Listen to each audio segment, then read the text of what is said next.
नमस्कार, जय हिंद, वंदे मातरम। स्वागत है आपका बिहार के सबसे भरोसेमंद न्यूज चैनल में। आइए नजर डालते हैं आज की बड़ी खबरों पर। किसानों, मजदूरों, बेरोजगार युवाओं और महिलाओं से जुड़ी अहम अपडेट। साथ ही जानेंगे पीएम किसान योजना की अगली किस्त कब जारी होगी। इसके साथ ही आज से प्रदेश में 10 से 15 नए नियम लागू हो रहे हैं, जिनका सीधा असर आप पर पड़ सकता है। पेट्रोल, डीजल के ताजा भाव और मौसम का हाल। तो वीडियो को अंत तक जरूर देखें और चैनल को अभी सब्सक्राइब करें। बिहार में महिला कल्याण और सुरक्षा के मुद्दे पर सत्ता पक्ष और विपक्ष के बीच जुबानी जंग काफी तेज हो गई है। पूर्व उप मुख्यमंत्री और राजद नेता तेजस्वी यादव ने एनडीए सरकार पर तीखा हमला बोलते हुए दावा किया है कि इस सरकार ने महिलाओं के साथ बड़ा विश्वासघात किया है। तेजस्वी के इस बयान पर भाजपा विधायक श्रेयसी सिंह ने तत्काल प्रतिक्रिया देते हुए इसे महज राजनीति बताया है। मुख्यमंत्री नीतीश कुमार के बेटे निशांत कुमार की सक्रिय राजनीति में आधिकारिक तौर पर एंट्री हो गई है। उनके राजनीतिक सफर को धार देने के लिए सद्भाव यात्रा का पूरा शेड्यूल जारी कर दिया गया है। निशांत अपनी इस यात्रा का महाआगाज चंपारण की ऐतिहासिक धरती से करने जा रहे हैं। जेडीयू इसे भविष्य की राजनीति के लिए एक बड़े और सकारात्मक संकेत के तौर पर देख रही है। प्यार की कोई सरहद नहीं होती और बिहार के एक लड़के ने इसे सच कर दिखाया है। फिलीपींस की रहने वाली सारा का दिल बिहार के ऋषि पर ऐसा आया कि वह 7 समंदर पार कर भारत पहुंच गईं। दोनों ने हिंदू रीति रिवाज से मंदिर में शादी रचाई है। विदेशी दुल्हन ने भारतीय परंपरा के अनुसार अपने पति के पैर छूकर आशीर्वाद लिया, जिसे देखकर सभी ग्रामीण काफी खुश नजर आए। बिहार में अपराधियों के खिलाफ चल रही बुलडोजर कार्रवाई पर एनडीए गठबंधन के भीतर ही अलग अलग सुर सुनाई दे रहे हैं। मुख्यमंत्री सम्राट चौधरी के बुलडोजर वाले बयान पर केंद्रीय मंत्री चिराग पासवान ने अपनी राय दी है। उन्होंने साफ तौर पर कहा है कि किसी का भी घर उजाड़ना संवैधानिक और मानवीय रूप से उचित नहीं है। उन्होंने इस मामले में कानून के पालन पर जोर दिया है। मुजफ्फरपुर पुलिस ने साइबर अपराध के एक बहुत बड़े गिरोह का पर्दाफाश किया है, जो डिजिटल अरेस्ट के नाम पर लोगों से पैसे ठगता था। जांच में पता चला है कि इस गिरोह ने अब तक करीब 200 करोड़ रुपए का लेन देन किया है। चौंकाने वाली बात यह है कि इसके बाद अपराध के जांच करते हैं ये बहुत बड़े गिरोह का पर्दाफाश किया है। पूरे अवैध धंधे का मास्टरमाइंड एक रिटायर्ड सरकारी अधिकारी निकला है, जिसे अब गिरफ्तार कर लिया गया है। बिहार पुलिस में नौकरी की तलाश कर रहे युवाओं के लिए बड़ी खुशखबरी आई है। बिहार पुलिस सिपाही ड्राइवर भर्ती परीक्षा का फाइनल रिजल्ट आधिकारिक तौर पर घोषित कर दिया गया है। इस पूरी भर्ती प्रक्रिया के माध्यम से कुल 11,847 अभ्यर्थी सफल घोषित किए गए हैं। विभाग ने सफल उम्मीदवारों की पूरी सूची अपनी आधिकारिक वेबसाइट पर अपलोड कर दी है। बिहार के पूर्व मंत्री तेज प्रताप यादव एक बार फिर अपनी अनोखी गतिविधियों को लेकर चर्चा में बने हुए हैं। उन्होंने बागेश्वर धाम के धीरेन्द्र कृष्ण शास्त्री को वीडियो कॉल किया और उनसे अपने राजनीतिक भविष्य के बारे में विस्तार से चर्चा की। इस इन जॉन बातचीत का वीडियो इंटरनेट पर काफी वायरल हो रहा है, जिसमें दोनों के बीच राजनीति और अध्यात्म को लेकर दिलचस्प संवाद देखने को मिला है। भीषण गर्मी की मार झेल रहे बिहार के लोगों के लिए मौसम विभाग ने राहत की खबर दी है। आईएमडी के ताजा बुलेटिन के अनुसार 29 अप्रैल से बिहार के कई जिलों में आंधी और बारिश का येलो अलर्ट जारी किया गया है। मौसम वैज्ञानिकों का अनुमान है कि इस मौसमी बदलाव से राज्य के अधिकतम तापमान में 5 डिग्री सेल्सियस तक की बड़ी गिरावट दर्ज की जा सकती है।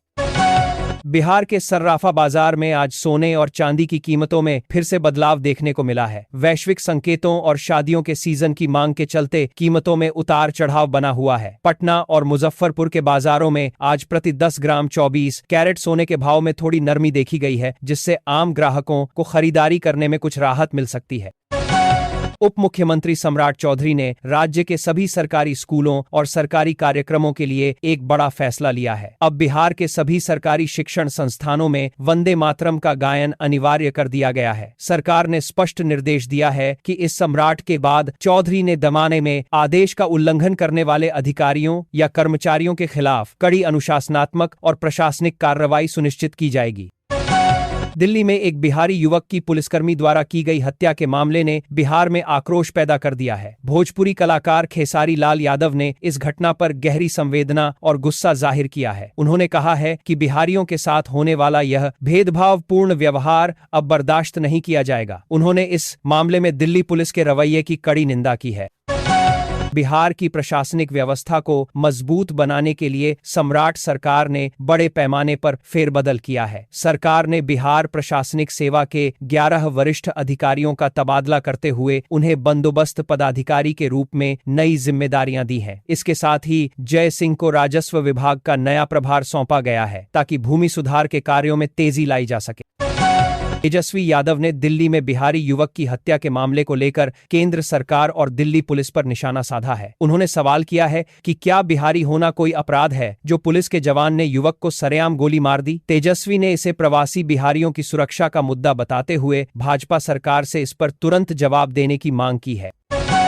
नीतीश और सम्राट सरकार ने राज्य में 11 नई टाउनशिप विकसित करने का बड़ा ऐलान किया है। इस महत्वाकांक्षी योजना के तहत किसानों को उनकी जमीन के बदले बाजार भाव से 4 गुना ज्यादा मुआवजा दिया जाएगा। इसके साथ ही विकसित होने वाली टाउनशिप में किसानों को 55% जमीन वापस देने का विकल्प भी दिया गया है, जिससे जमीन मालिकों को बड़ा फायदा होगा।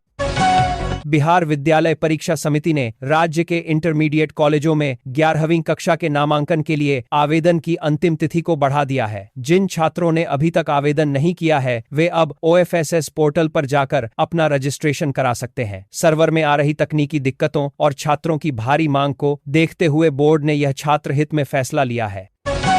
भ्रष्टाचार के खिलाफ अपनी मुहिम को आगे बढ़ाते हुए पटना में विजिलेंस की टीम ने एक बड़ी सफलता हासिल की है। विजिलेंस विभाग ने एक विश्वविद्यालय के सहायक कुलसचिव को 2.5 लाख रुपए की रिश्वत लेते हुए रंगे हाथों पकड़ा है। आरोपी अधिकारी ने एक काम को निपटाने के बदले शिकायतकर्ता से मोटी रकम की मांग की थी, जिसके बाद यह योजनाबद्ध तरीके से कार्रवाई की गई।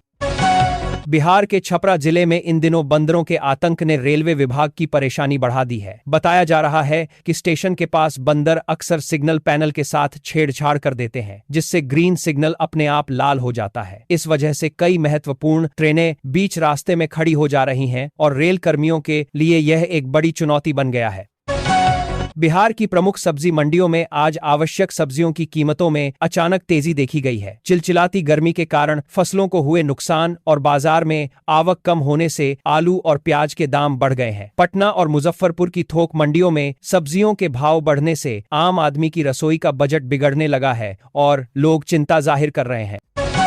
बिहार विधानसभा के भीतर विश्वास मत के दौरान सत्ता पक्ष और विपक्ष के बीच तीखा वाक युद्ध देखने को मिला है। तेजस्वी यादव ने मुख्यमंत्री सम्राट चौधरी पर तंज कसते हुए उन्हें सिलेक्टेड मुख्यमंत्री बताया। इस पर सम्राट चौधरी ने भी पलटवार करते हुए कहा कि जनता ने राजद के शासन को नकार दिया है और अब प्रदेश में विकास का नया दौर शुरू हो चुका है। बिहार शिक्षा विभाग ने शिक्षकों और कर्मचारियों की अनुशासनहीनता रोकने के लिए नया नियम लागू किया है। अब बायोमेट्रिक उपस्थिति दर्ज न करने वाले किसी भी कर्मचारी के वेतन का भुगतान नहीं किया जाएगा। विभाग ने साफ किया है कि सभी को सुबह 9:30 तक हर हाल में दफ्तर पहुंचना होगा। देरी से आने वालों का उस दिन का वेतन काट लिया जाएगा। बेगूसराय पुलिस ने एक बड़े देह व्यापार गिरोह का पर्दाफाश किया है जो ऑर्केस्ट्रा के नाम पर लड़कियों का शोषण करता था। छापेमारी के दौरान पता चला कि हरियाणा और अन्य पड़ोसी राज्यों से लड़कियों को बुलाकर उन्हें गलत धंधे में धकेला जाता था। पुलिस के बाद बेगूसराय पुलिस ने एक बड़े देह व्यापार गिरोह का पर्दाफाश किया है और तमामले की आपने कहा ची उसके बाद सभी बगलों पर छप्पर बार ने इस कार्रवाई में कई युवतियों को मुक्त कराया है और गिरोह के मुख्य संचालकों को गिरफ्तार कर जेल भेज दिया है। अंतर्राष्ट्रीय बाजार में कच्चे तेल की कीमतों के आधार पर आज पेट्रोल और डीजल की नई दरें घोषित कर दी गई हैं। बिहार के प्रमुख शहरों जैसे पटना और गया में तेल की कीमतों में आज मामूली बदलाव देखा गया है। आम जनता के लिए राहत की बात यह है कि काफी समय से तेल के दामों में कोई बहुत बड़ा उछाल दर्ज नहीं हुआ है, जिससे परिवहन खर्च स्थिर है। पूर्णिया से सांसद पप्पू यादव ने सम्राट चौधरी की बुलडोजर नीति पर कड़ा विरोध जताया है। उन्होंने कहा है कि उत्तर प्रदेश का मॉडल बिहार में सफल नहीं होगा और यहां की जनता इसे स्वीकार नहीं करेगी। पप्पू यादव ने चेतावनी दी है कि अगर गरीबों और एमसेबाज सम्राट चौधरी की बुलडोजर नीति पर कड़ा विरोध करेगी, बेसहारा लोगों के आशियाने पर बुलडोजर चलाया गया तो वह इसके खिलाफ सड़कों पर उतरकर बड़ा आंदोलन करेंगे।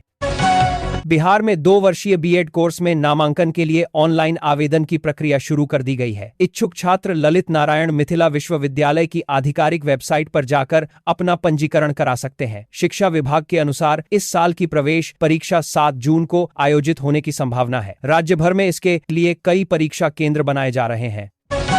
बिहार के नवादा जिले से एक अनोखी खबर आई है, जहां एक पोते ने अपनी दादी की अंतिम विदाई को बहुत यादगार बनाया है। दादी की शव यात्रा में 700 गाड़ियां और 80 ड्रोन शामिल किए गए थे। साथ ही वहां पारंपरिक लौंडा डांस का भी आयोजन किया गया। पोते ने बताया कि उसकी दादी ने उसे बहुत प्यार से पाला था, इसलिए वह उन्हें शाही अंदाज में विदा करना चाहता था।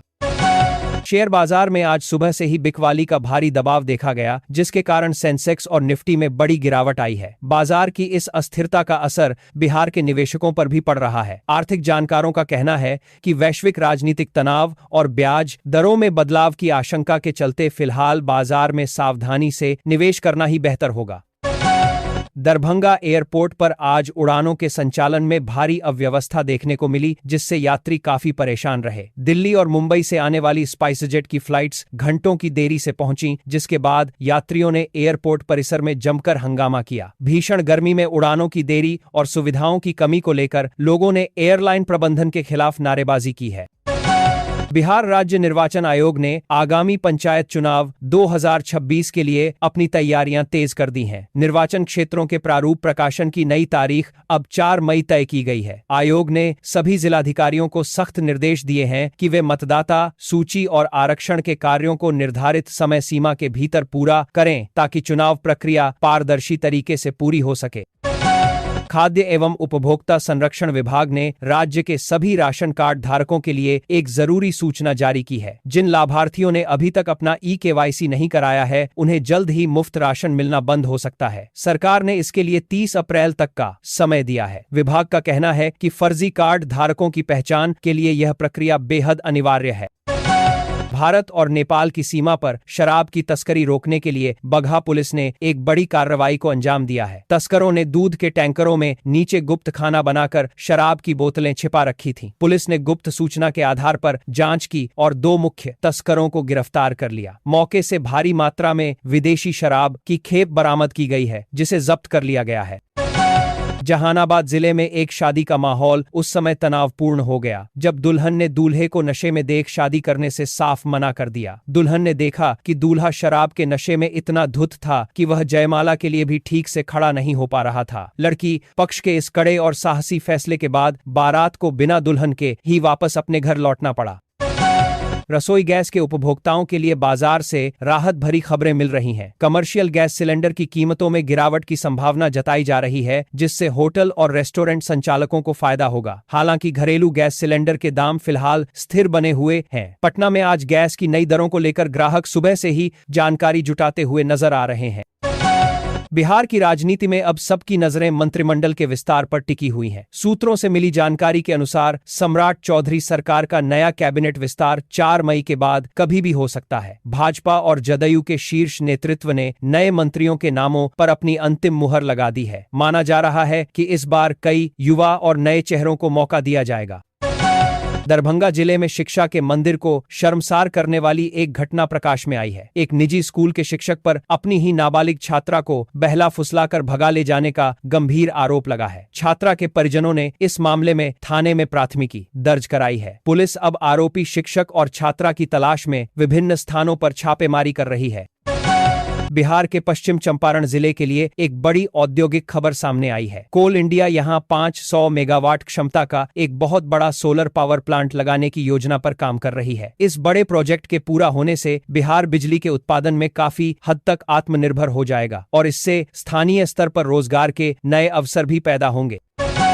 बिहार विद्यालय परीक्षा समिति ने मैट्रिक और इंटर की मुख्य परीक्षा 2026 के लिए रजिस्ट्रेशन की प्रक्रिया शुरू कर दी है। जो छात्र वर्तमान में 9वीं और 11वीं कक्षा में पढ़ रहे हैं, वे अपने संबंधित स्कूलों के माध्यम से ऑनलाइन पंजीकरण करा सकते हैं। बोर्ड ने सभी स्कूलों को निर्देश दिया है, छात्रों के विवरण भरने में पूरी सावधानी बरती जाए। आधार कार्ड के विवरणों को मुफ्त में अपडेट करने के लिए अब बहुत कम समय बचा है। भारतीय विशिष्ट पहचान प्राधिकरण ने सूचित किया है कि ऑनलाइन तरीके से पता और अन्य जानकारियां बदलने की सुविधा जल्द ही समाप्त होने वाली है। इसके बाद उपभोक्ताओं को आधार केंद्रों पर जाकर निर्धारित शुल्क देना होगा, इसलिए लोग जल्द से जल्द अपने आधार को अपडेट करा लें। एनडीए के वरिष्ठ नेता रामकृपाल यादव ने विपक्षी गठबंधन इंडिया पर बड़ा हमला बोला है। उन्होंने दावा किया है कि विपक्ष के कई विधायक उनके संपर्क में हैं और वे किसी भी समय पाला बदलकर सत्ता पक्ष में शामिल हो सकते हैं। रामकृपाल यादव ने कहा है कि विपक्ष का यह गठबंधन पूरी तरह से कमजोर हो चुका है और यह चुनाव तक टिकने वाला नहीं है। बिहार की सांस्कृतिक पहचान मानी जाने वाली प्रसिद्ध मिठाई भतुआ पाग की मांग इन दिनों काफी बढ़ रही है। ताजी सब्जी से तैयार होने वाली यह मिठाई न केवल सेहतमंद है बल्कि काफी सस्ती भी है। स्थानीय बाजारों में इसकी कीमत महज 100 रुपये प्रति किलो है। कम कीमत और बेहतरीन स्वाद के कारण लोग इसे काफी पसंद कर रहे हैं और दुकानों पर ग्राहकों की भीड़ है। बिहार भाजपा की नई सांगठनिक टीम का ऐलान बहुत जल्द होने की प्रबल संभावना है। पार्टी सूत्रों के अनुसार संजय सरावगी ने संभावित पदाधिकारियों की अंतिम सूची दिल्ली मुख्यालय भेज दी है। नई टीम में पुराने अनुभवी नेताओं के साथ साथ युवाओं को भी विशेष स्थान दिया जा रहा है। नेताओं के चयन में सामाजिक और क्षेत्रीय संतुलन का पूरा ध्यान रखा गया है। आज का राशिफल। अंत में बात करते हैं आज के राशिफल की। मेष और वृष राशि वालों के लिए आज का दिन आर्थिक रूप से लाभदायक रहने वाला है। मिथुन और कर्क राशि के जातकों को अपने कार्य क्षेत्र में नई जिम्मेदारियां मिल सकती हैं। सिंह और कन्या राशि वाले आज अपने क्रोध पर नियंत्रण रखें और विवादों से बचें। तुला और वृश्चिक राशि के लिए आज का दिन निवेश के लिहाज से काफी अच्छा है। धनु और मकर राशि के लोगों को स्वास्थ्य के प्रति सचेत रहने की जरूरत है। वहीं कुंभ और मीन राशि के जातकों के लिए आज का दिन पारिवारिक खुशियों और यात्रा के योग लेकर आया है। आज के बिहार न्यूज बुलेटिन में बस इतना ही। कल फिर मिलेंगे ताजा खबरों के साथ। तब तक के लिए नमस्कार।